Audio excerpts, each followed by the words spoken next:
عاشورہ کے دن، لیکن یہ ساری تاریخوں پر ایک تاریخ غالب آ جاتی ہے، وہ رسول اللہ کے نواسے کی قربانی کا دن، اس لیے کہ وہ پوری امت کو ہلا دینے والا حادثہ ہے۔ نبی آخر الزمان صلی اللہ تعالی علیہ وسلم نے اپنے اس لخت جگر کو، اپنے اس نور نظر کو، جس کے لیے اپنے سجدے لمبے کر دیا کرتے تھے، جانتے ہیں آپ حضور پاک صلی اللہ علیہ وسلم کے ایک بیٹے تھے حضرت ابراہیم، اور یہ اسی زمانے کے ہیں جب حضرت امام حسین بھی پیدا ہوئے تھے اور حضور کی گود میں آپ کے اپنے بیٹے بھی تھے۔ حضور صلی اللہ تعالیٰ علیہ وسلم کے وہ ایک ہی بیٹے ہیں جو 6 مہینے تک زندہ رہے۔ حضور صلی اللہ علیہ وسلم اپنی گود میں بٹھا کر انہیں پیار کر رہے تھے، اور امام حسین کو بھی گود میں رکھے ہوئے تھے، ایک طرف نواسا ہے اور ایک طرف بیٹا ہے۔ جبرائیل امین نے آ کر کے عرض کیا اللہ کے نبی صلی اللہ علیہ وسلم سے، کہا رب تبارک و تعالیٰ کی منشا یہ ہے کہ ان دونوں میں سے آپ کسی ایک ہی کو رکھ سکتے۔ اللہ کے نبی صلی اللہ علیہ وسلم نے امام حسین پر اپنے بیٹے کو قربان کر دیا۔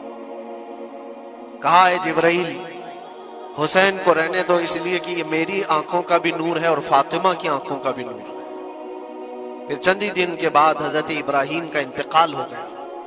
آپ اندازہ کریں جس حسین اعظم کے لیے رسول پاک صلی اللہ علیہ وسلم نے اپنے بیٹے کو قربان کیا، اور مدینے کی گلیوں میں جس کو اپنے کندھوں پر اٹھا کر سوار کرتے تھے، امام حسین حضور کے صلی اللہ تعالیٰ علیہ وسلم کے کندھوں پر سواری کیا کرتے تھے۔ دوش نبوت جن کی سواری ہو، اندازہ کر سکتا ہے کوئی؟ اس حسین اعظم کے چرچے مدینہ طیبہ میں بچپن میں ہی عام تھے۔ صحابہ اکرام رضوان اللہ تعالیٰ علیہ مجمعین دیکھتے تھے، کبھی حضور صلی اللہ تعالیٰ علیہ وسلم مسجد نبوی تشریف لاتے تو یہ دونوں شہزادے حضور کے جبے پر لٹکے ہوئے آ جاتے تھے۔ کبھی حضور ممبر پر کھڑے ہیں تو ایک شہزادہ حضور کے ایک قدم کو پکڑا ہے، دوسرا دوسرے قدم کو پکڑا ہوا ہے۔ یہ تو ان کی پرورش تھی جو بچپنے کی تھی۔ صحابہ ان کی اس بچپنے پر رشک کیا کرتے تھے، اور صحابہ اکرام رضوان اللہ تعالیٰ علیہ مجمعین ادب حد درجے کا کرتے تھے۔ آپ کو میں بتاؤں، ادب تو ایسا تھا اہل بیت اطہار کا۔ امام حسین کی عمر چھوٹی سی تھی، امام حسین، اور ایک زمانہ ایسا تھا جب حضور پاک صلی اللہ علیہ وسلم کے وصال کے بعد حضرت ابو بکر کا زمانہ آیا، 2.5 سال آپ نے خلافت کی۔ پھر اس کے بعد حضرت عمر کا دور خلافت شروع ہوا، اور حضرت عمر کے دور خلافت کو کون نہیں جانتا؟ ایسے رعب و دبدبے والا خلیفہ کہ لوگ ان کی ہیبت سے کانپتے تھے، قیصر و کسریٰ کانپ رہے ہوتے تھے، بڑی بڑی فوجیں تھراتی تھی اس نام سے، حضرت عمر کے نام سے۔ ان کے دور خلافت میں ایک بار ایسا ہوا تھا کہ حضرت عمر کے بیٹے ہیں عبداللہ، اور ان کا اور حضرت امام حسین کا بچپن میں کچھ جھگڑا ہو گیا۔ چھوٹی عمر تھی، امام حسین کی بھی عمر چھوٹی تھی، عبداللہ کی عمر بھی چھوٹی تھی، دونوں تکرار کرتے رہے، کچھ نہ کچھ بات چیت ہوئی ہوگی۔ تو حضرت حسین نے حضرت عبداللہ کو غصے میں یوں کہا، تو کیا مجھ سے بحث کرتا ہے؟ تیرا باپ تو میرے نانا کا غلام تھا، خلیفہ وقت ہیں وہ، اور ان کو اس طرح سے کہا تیرا باپ آج جو خلیفہ ہے وہ میرے نانا کا غلام تھا۔ حضرت عبداللہ کو یہ بات لگی، کہا میں یہ شکایت امیر المومنین سے کروں گا۔ وہ دوڑ کر کے آئے، خلیفہ وقت ہے جس کے سامنے کھڑے ہونے کے لیے اچھے کانپ جاتے تھے۔ بیٹے نے آ کر کے کہا حضرت عمر فاروق سے کہ ابا آج میری حسین سے تکرار ہوئی، اور جھگڑے میں انہوں نے مجھے یوں تانا مارا کہ تیرا باپ میرے نانا کا غلام تھا۔ حضرت عمر اتر آئے کرسی سے اور کہا کیا حسین نے ایسا کہا؟ کہا بالکل ایسا ہی کہا۔ تو حضرت عبداللہ کہتے ہیں ابا کا جلال دیکھ کر کے میں سمجھ گیا کہ حسین کو سزا ملے گی۔ کہا جاؤ حسین کو بلا لاؤ، حسین کو بلا لاؤ، انہوں نے یہ کہا ہے میں سننا چاہتا ہوں۔ حضرت عبداللہ دوڑے ہوئے گئے، چند اور لوگ بھی ساتھ میں آ گئے کہ حسین کی پیشی ہو گئی ہے خلیفہ وقت کے دربار میں، امیر المومنین عمر ابن خطاب نے طلب کیا ہے۔ حضرت حسین آئے، اور وہ شہزادے کے اندر جو رعب و دبدبہ ہے، جلال ہے، جمال ہے، وہ بچپنے سے قائم ہے۔ رسول اللہ صلی اللہ علیہ وسلم کا لعاب پاک جس نے پیا، خلیفہ وقت کے سامنے آ کر کھڑے ہوئے۔ حضرت عمر نے پوچھا حسین میرے بیٹے کو کیا آپ نے ایسا کہا ہے کہ تیرا باپ میرے نانا کا غلام تھا؟ حضرت حسین نے کہا ہاں میں نے کہا ہے۔ ڈر کس بات کا، خوف کس بات کا؟ جو کہا ہے وہ کہہ رہا ہوں، ہاں میں نے کہا۔ حضرت عمر نے کہا کیسے کہے بتاؤ، کس طرح سے تم نے کہا تھا، بول کے بتاؤ۔ حضرت حسین نے کہا میں نے عبداللہ سے یہ کہا تیرا باپ میرے نانا کا غلام تھا۔ حضرت عمر نے کہا اور ایک بار بولو۔ حضرت حسین نے پھر کہا عبداللہ تیرا باپ میرے نانا کا غلام تھا۔ حضرت عمر نے کہا اور ایک بار بولو۔ 3 بار بولنے کے بعد ان کے دونوں بازو پکڑ کر کے گھٹنے زمین پر ٹیک دیا۔ حضرت امیر المومنین کہتے ہیں میری بخشش کے لیے تمہارے جملے ہی کافی ہو گئے، آپ نے جو مجھے سند دی ہے اے حسین، بس یہ جملہ کل قیامت کے دن بھی کہہ دینا، جب میرا حساب ہو رہا ہو تو اتنا کہہ دینا عبداللہ کا باپ عمر میرے نانا کا غلام تھا۔ اس لیے کہ رسول کریم صلی اللہ علیہ وسلم نے فرمایا ہے الحسن والحسین سیدہ شباب اہل الجنہ، حسن اور حسین جنتی جوانوں کے سردار ہیں۔ یہ جسے اجازت دے دیں وہ جنت میں چلا جائے گا، جسے یہ کہہ دیں وہ کہ یہ میرے نانا کا غلام ہے۔ مجھے بتاؤ میرے عزیزو، اس حسین اعظم کی بات میں کر رہا ہوں، وقت کا باروب خلیفہ امیر المومنین عمر ابن خطاب، جن کے سامنے گھٹنے ٹیک کر کے بیٹھے اور کہے یہ جملہ دوبارہ کہو، ان کا مقام کیا ہو سکتا؟ حد درجے کا ادب صحابہ اکرام کے اندر تھا۔ اور ایک مرتبہ ایسا بھی ہوا تھا، حضرت عمر ممبر پر کھڑے تھے، حضرت امام حسین اپنے گھر سے دوڑتے ہوئے آئے۔ یہ وہ منظر تھا جب انہوں نے اپنے نانا کو ممبر پر خطبہ دیتے ہوئے سنا ہے۔ زمانہ انہوں نے آنکھیں کھولی ہیں حضور کی گود میں، بچپنا پایا ہے رسول اللہ کے گھر میں، اور دیکھا ہے سب سے پہلے خطبہ دیتے ہوئے تو اپنے نانا کو دیکھا تھا، لیکن جب رسول کریم صلی اللہ علیہ وسلم کی وفات ہو گئی تو پورا اندھیرا سا چھایا ہوا تھا۔ حضرت امام حسین ان کے متعلق ہے کہ ایک بار حضرت عمر ممبر پر کھڑے تھے، وہ دوڑتے ہوئے آئے مسجد میں، حضرت حسین کو ایسا لگا کہ رسول اللہ خطبہ دے رہے ہیں۔ وہ یادیں کہاں سے جاتی جو رسول اللہ کو خطبہ دیتے ہوئے دیکھا تھا۔ دوڑتے ہوئے آئے، دیکھا عمر فاروق خطبہ دے رہے ہیں، تو چیخ کر کے کہا کہ آپ میرے نانا کے ممبر سے اتر جاؤ، یہ میرے باپ کا ممبر ہے، اپنے باپ کے ممبر پر جاؤ، تمہارے باپ کے ممبر پر جاؤ۔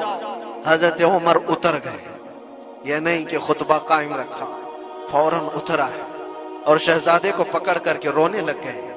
سچ کہا ہے حسین، یہ ممبر تو تمہارے گھر کا ہی ہے، یہ ممبر تمہارے باپ کا ہے، تمہارے نانا کا ہے، اور انہوں نے یہ عزت بخشی ہے ہمیں کہ ہم اس ممبر پر کھڑے ہوتے ہیں۔ اگر آپ اجازت دیں تو میں خطبہ دوں، ورنہ میں یہیں بیٹھا ہوں۔ یہ مقام تھا امام حسین کا، بچپنے کی بات کر رہا ہوں۔ پھر انہوں نے کہا آپ خطبہ دیں، حضرت عمر خطبہ دینے لگے۔ عزیزان گرامی، رسول کریم صلی اللہ تعالیٰ علیہ وسلم کے اس عظیم خانوادے کی بات کر رہا ہوں۔ دنیا نے امام حسین کی داستان کربلا کی بہت سنائی، اور ہم بھی سناتے رہے اور سنتے بھی رہے۔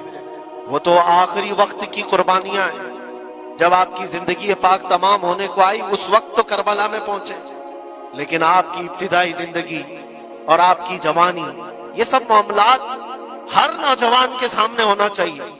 اگر نوجوان آج ہمارا یہ کہتا ہے کہ میرا آئیڈیل حسین ہے، تو اس کو حسین کی زندگی پڑھنا چاہیے۔ اگر وہ پڑھے گا تو یزیدیوں کی طرح جینا چھوڑ دے گا، جینے کا طریقہ یزیدیوں کی طرح اور نعرے حسین کے ہوں تو یہ زمین و آسمان کا فرق ہے میرے عزیزوں۔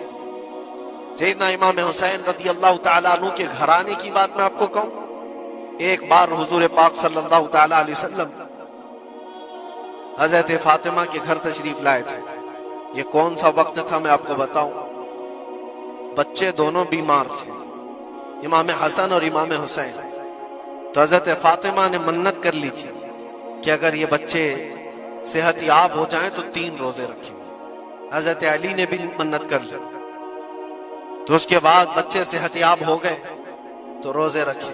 حضرت علی رضی اللہ تعالیٰ عنہ، داماد رسول، اسد اللہ الغالب، شیر خدا جن کو کہتے ہیں، فاتح خیبر شکن اور فاتح خیبر، سیدنا علی ابن ابی طالب رضی اللہ تعالیٰ عنہ ایک کھجوروں کے باغیچے میں کام کیا کرتے تھے اور مزدوری میں صرف 2 درہم آپ کو ملتے تھے.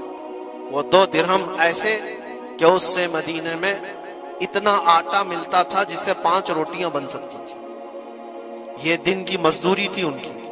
دن بھر کام کر کے آتے, روزہ رکھ کر کے گئے تھے, کام کر کے 2 درہم مزدوری میں لے آئے اور اس کے بعد آٹا خرید کر لائے اور کہا فاطمہ روٹیاں بنا لو. 5 لوگ تھے گھر میں, حضرت فاطمہ, حضرت علی اور آپ کی ایک کنیز فضہ اور حضرت حسن اور حسین رضی اللہ تعالیٰ عنہ. 5 روٹیاں بنی تھی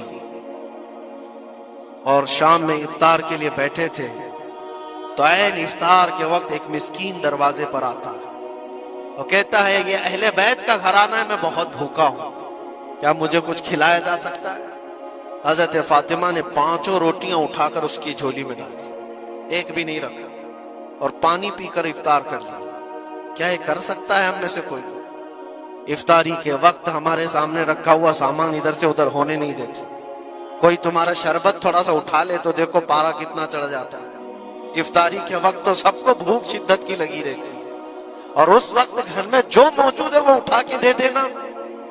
مسکین تو لے کر چلا گیا اور یہ پانی سے افطار کر کے رہ گئے. رات کو اسی پانی سے سحری بھی, دوسرا روزہ تھا. حضرت علی مزدوری پر گئے, پھر وہی مزدوری اور آٹا لائے, 5 روٹیاں بنی اور افطار میں بیٹھے تھے کہ ایک یتیم بچہ آ گیا جس کے ماں باپ نہیں تھے. اس نے آواز لگانی شروع کی کہ میرا کوئی نہیں ہے, میرا آسرا نہیں ہے, میرا باپ نہیں ہے, میں یتیم ہوں, کیا مجھے اس گھر سے کھلایا جا سکتا ہے؟ آج حضرت فاطمہ نے وہ 5 روٹیاں اٹھائی, اس کی جھولی میں ڈال دی, کہا صبر کر لو, ہم پانی پی لیں گے. پانی پی کر دوسرا دن افطار کر لیا انہوں نے, اور اس دن اسی طرح سے سحری کی, اور تیسرا روزہ تھا. کون رکھ سکتا ہے میرے عزیز؟ ایک روزہ ہی لوگوں کے لیے کتنا بھاری ہوتا ہے. تیسرا روزہ تھا بغیر کسی چیز کے کھائے ہوئے, اور تیسرے روزے کے بعد پھر مزدوری کی حضرت علی نے, پھر اتنی مزدوری سے آٹا خرید لائے, 5 روٹیاں بنی, اور آج ان کے کھانے کا وقت تھا, افطاری کرنے ہی والے تھے. جیل سے چھوٹا ہوا ایک قیدی ان کے گھر کے پاس آیا. قیدی تھا جو برسوں سے جیل کی سزا کاٹ رہا تھا, اچانک آیا اور کہا میں بہت بھوکا ہوں, میرے پاس کوئی اسباب نہیں, کھانے پینے کا کوئی سامان نہیں, اور میں نے اس گھرانے کی بڑی تعریف سنی ہے, یہ اہل بیت کا گھرانہ ہے, کیا مجھے کھلایا جا سکتا ہے؟ یقیناً وہ لجپال گھرانہ ہے, وہ سخی گھرانہ ہے. آج بھی 5 روٹیاں اٹھائی اور ڈال دی, اور حالت یہ ہو گئی تھی کہ سب کا پیٹ پیٹ سے لگ گیا تھا, اور آواز نہیں نکل رہی تھی کسی کی. تیسرا دن گزرا تھا, اور اس وقت سب حسنین کریمین طاق میں دبکے ہوئے اندر بیٹھے ہوئے تھے. حضرت علی جھکے ہوئے تھے, حضرت فاطمہ بھی وہ سجدے میں تھی.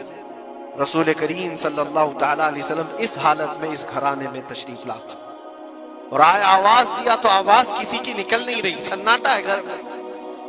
دیکھا تو حسنین کریمین جسم پورا لاغر دکھ رہا ہے, دیوار سے دبکے ہوئے بیٹھے ہیں, حضرت فاطمہ الگ, حضرت علی الگ.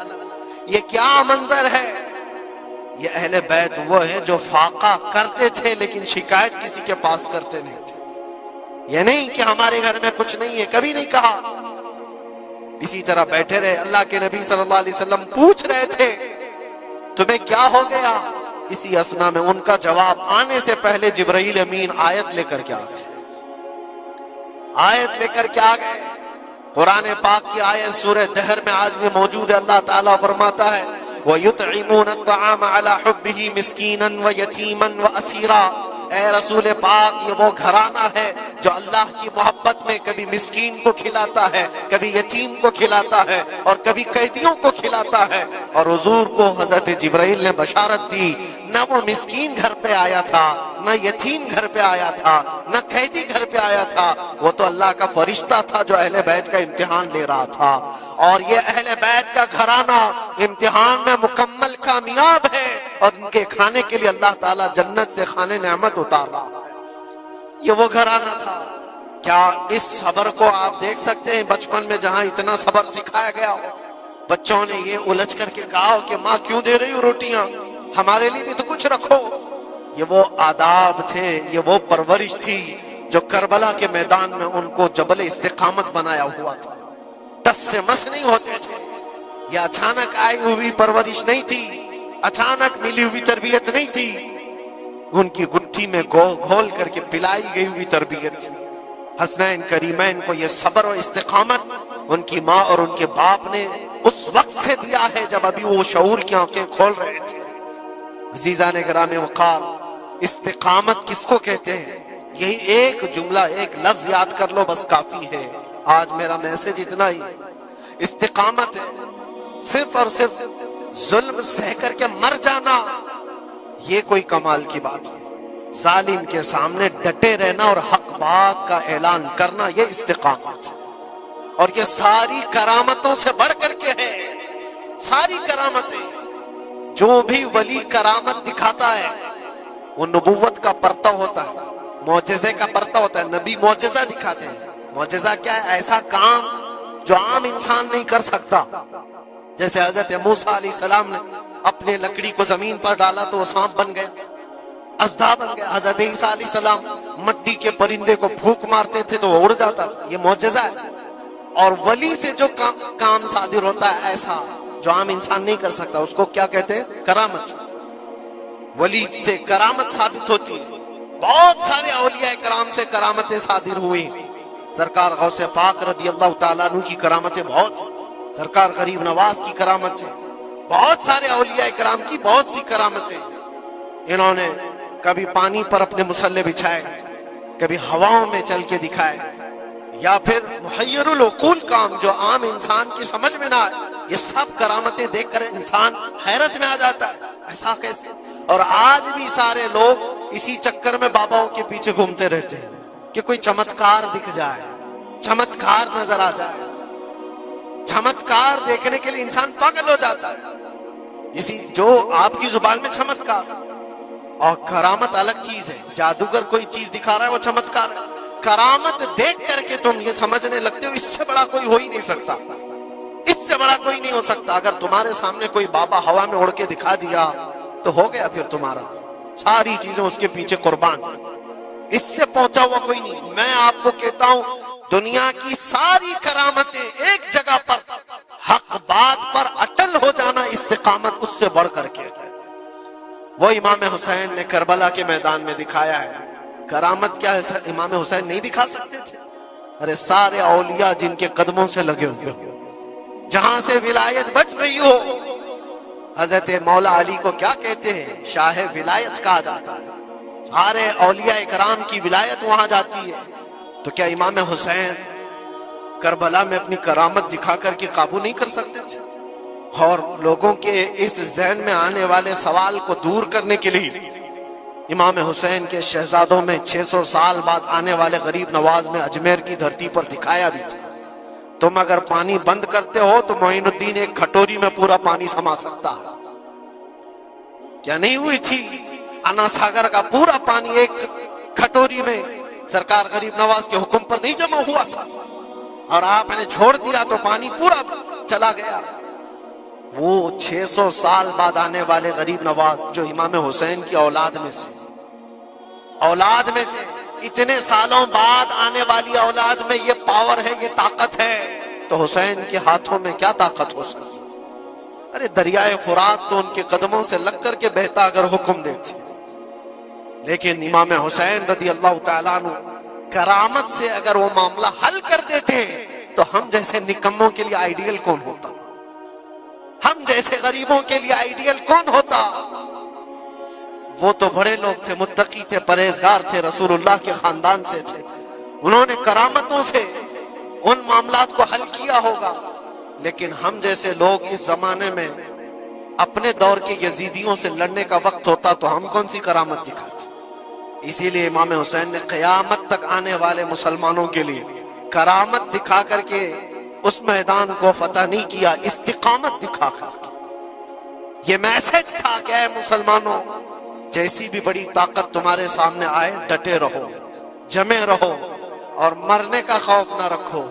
اگر کٹ جاتے ہو، مر جاتے ہو، تو کوئی فرق نہیں پڑتا، کیونکہ رب تبارک و تعالیٰ نے پہلے ہی قرآن میں گواہی دے دی ہے وَلَا تَقُولُوا لِمَنْ يُقْتَلُ فِي سَبِيلِ اللَّهِ أَمْوَاتٌ بَلْ أَحْيَاءٌ وَلَكِنْ لَا تَشْعُرُونَ۔ جو اللہ کی راہ میں مارے جائیں انہیں مردہ نہ کہو، وہ زندہ ہیں، تمہیں اس کا شعور نہیں۔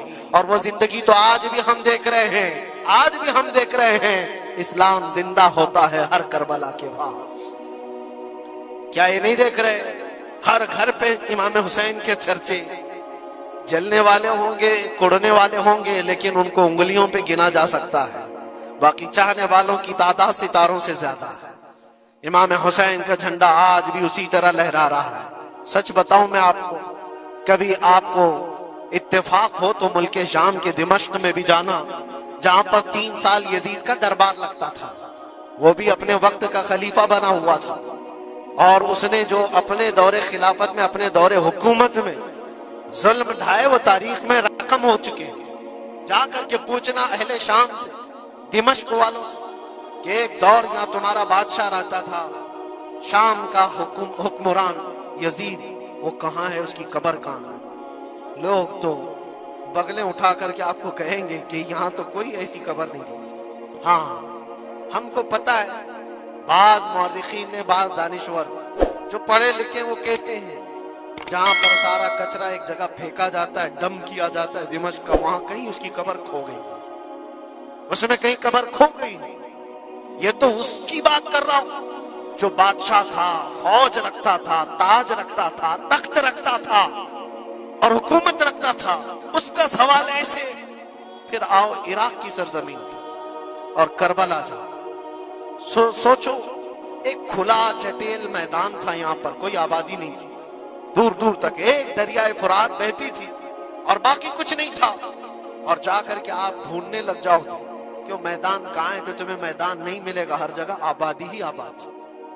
ایک حسین و جمیل شہر ہے، اور لوگوں سے پوچھو کہ یہاں تو ہم نے سنا تھا رسول اللہ کے شہزادے حسین کو کاٹ کر کے ٹکڑوں میں بدل دیا گیا تھا، ان کے شہزادوں کو، اور امام حسین کے سر کو الگ کر دیا گیا، جسم کو الگ کر دیا گیا، ان کے بیٹوں کے جسم پر گھوڑے دوڑا دیے گئے تھے۔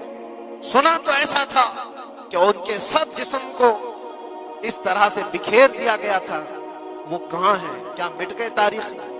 نہیں، آپ کو ہاتھ پکڑ کر لے جا کر ایسے دربار میں کھڑا کریں گے جس دربار کی اونچائی دیکھنے سے ٹوپی گر جاتی ہے۔ اس حسین دربار کو دیکھتے ہی دل میں ہیبت طاری ہوتی ہے، اور پھر تم بے اختیار یہ کہہ دو گے، حسین کا دربار دیکھتے ہی تمہاری زبان سے یہ الفاظ نکل پڑیں گے، شاہ است حسین، بادشاہ است حسین۔